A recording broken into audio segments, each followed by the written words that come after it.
So to remove the engine mount, we need to remove that nut right there and 2 nuts under the bottom right here. And then we have to lift the engine off the frame of the car to be able to remove the engine mount. So I'm going to remove the 3 nuts, one right there, one there, and one right there. It's always best to have the right tool to do the job. I'm first going to remove this 10mm bolt just to have a little more room when removing that nut right there.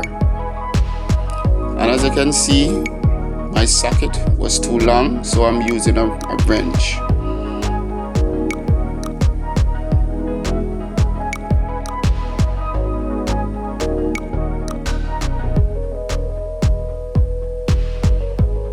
So 1 nut removed. Now I'm going to move to the 2 nuts at the bottom. You will need a deep socket set to remove these nuts, but I use a little trick to get it off.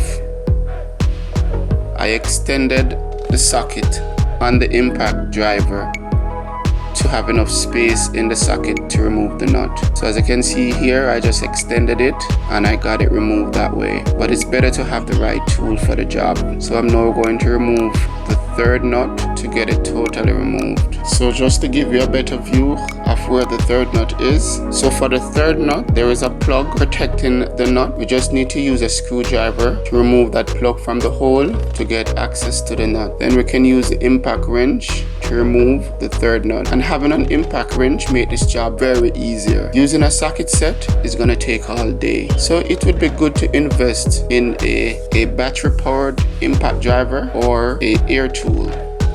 Before I lift the car, I'm going to loosen that engine mount bolt right there just to give more space. So I use a jack right there with a piece of board to protect the engine and lift the engine off the engine mount.